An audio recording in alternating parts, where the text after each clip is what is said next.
Welcome to Nightchild Talks Prince, uncut and unscripted.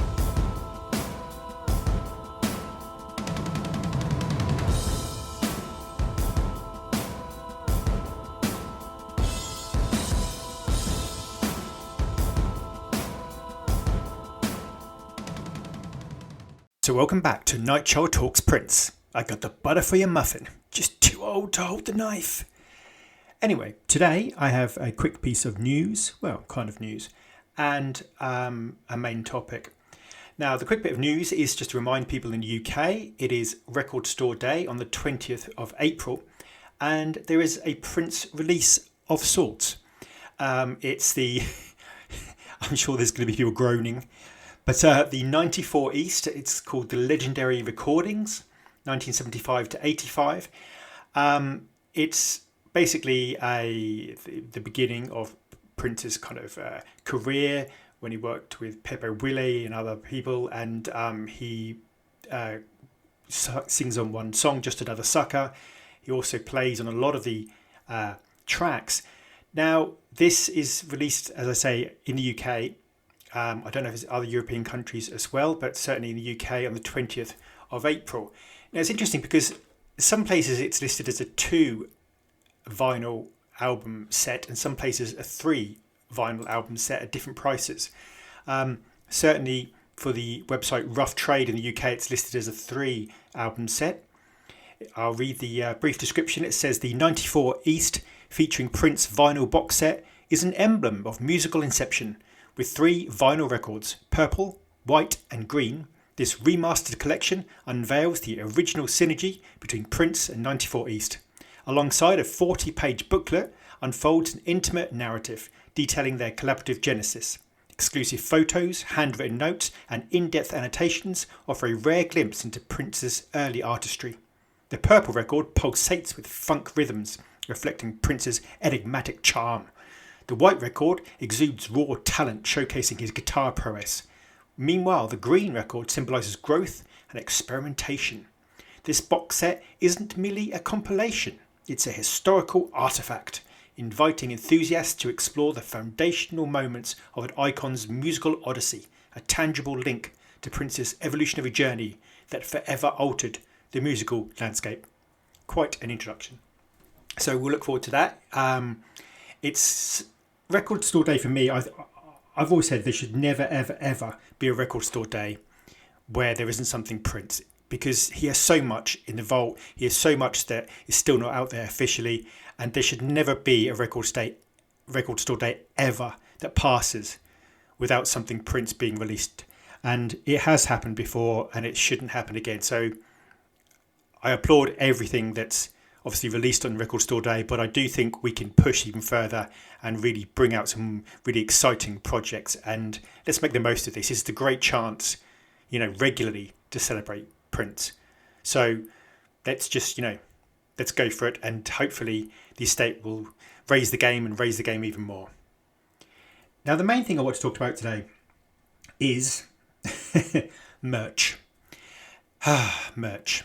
There is barely a day that goes by if you're on the Prince mailing list where you don't get something from the estate telling you about the latest piece of merch, or his 10% off the latest piece of merch, or this is your last chance to buy a Purple Rain umbrella, or whatever it is. And I really want to get your feedback on merch. A number of questions, really, I have for you.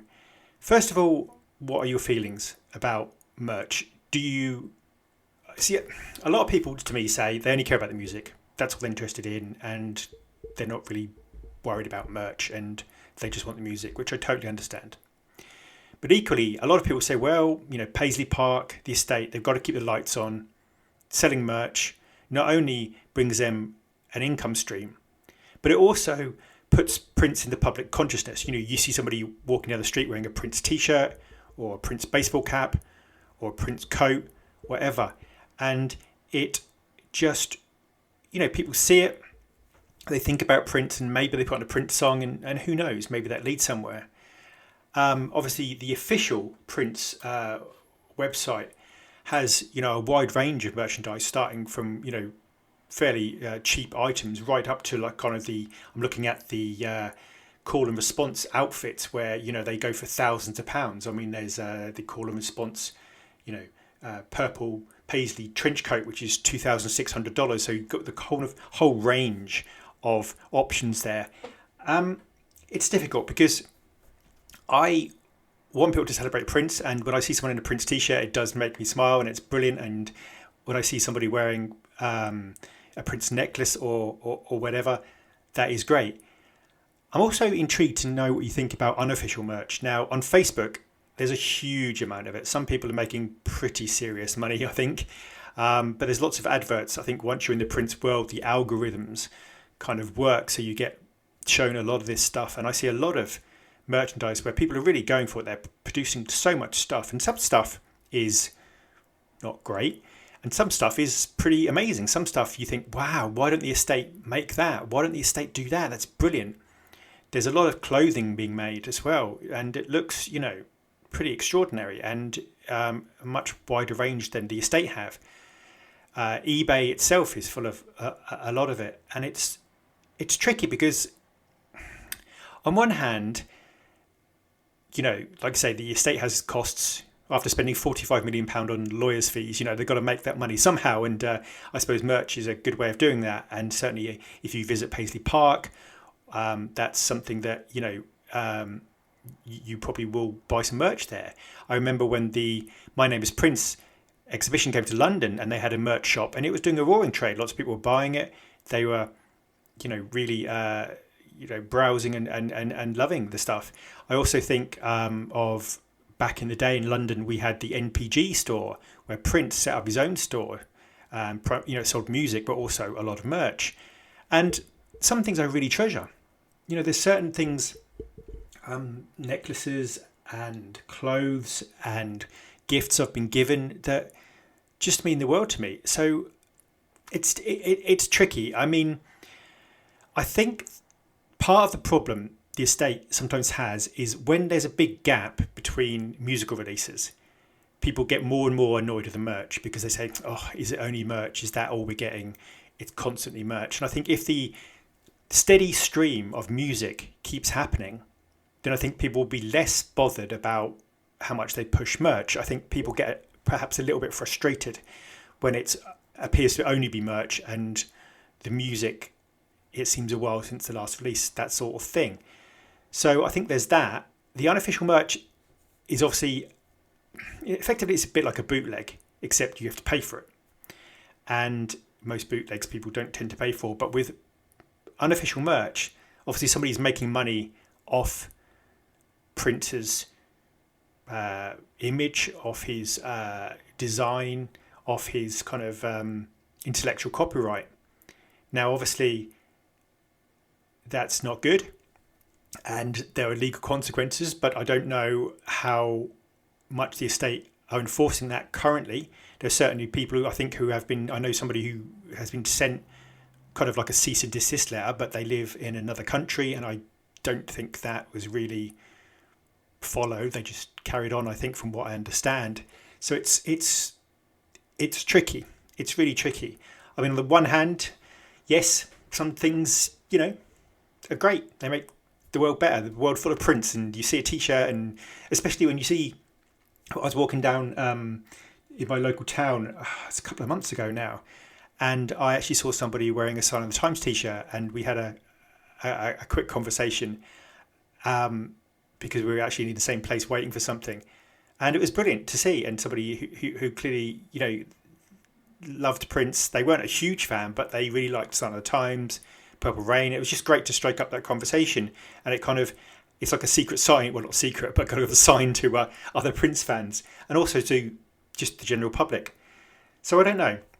For me, it's complicated because I want the music to be the primary thing, but equally, Paisley Park needs to keep going, and it needs to do everything it can to do that. Whether it's live musical acts, whether it's the celebration, whether it's merch. So that's a difficult balance. I just really want to know what you think about merch. I mean, some people say, oh, there's so much merch out there that's just really tacky, that's just not great. But then other people say, well, just buy the stuff you like. Buy the things you like. Some things you'll like and some things you won't. And you don't have to like all of it. You just buy the thing you like. It doesn't really matter. If something's not for you, then it's not for you. I'm sure every Prince fan has their favourite kind of things and outfits that Prince wore, and other outfits where they think, oh, I don't know about that one. And so I think, in that sense, it's very much up to the consumer. The unofficial merch, as I say, is a different story. It's very morally dubious, but then some people have made the argument Prince isn't here, Prince isn't benefiting, it's not taking money from him per se. It's a difficult debate, but I'd really like to know what you think about merch. Is there something also that you would like to see, either the estate do, preferably, where they don't do it currently? Like, is there some piece of merch, something that you haven't seen that you think would be a great thing that people could buy?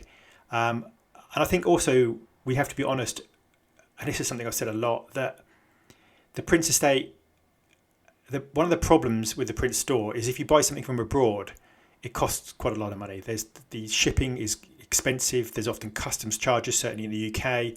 I wanted a t-shirt and I think it was $25, $30. By the time it gets here, it's $70, $75, which for a t-shirt is extraordinary. Now, we're very lucky in the UK to have Rocket Pool, who sell a lot of the official merch, and they aren't getting perhaps as much of it as they would like, but they do often do great deals. And I got I often get my box sets from Rocket Pool, so having an outlet in the UK really helps. And I'd love to see outlets all across the world, in Europe and beyond and everywhere, where you can just have a kind of local hub, and they can distribute this to keep the cost down, and so people can buy that official merch.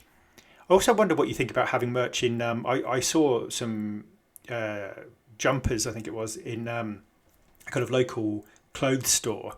They'd obviously be given to the chain. They're sort of promoting them, and I wonder if that's something you approve of, having kind of Prince t-shirts in, like those big kind of clothing stores, or if you think that perhaps we shouldn't go too far down that road. Anyway, thank you for letting me ramble on, and I will see you soon. Take care.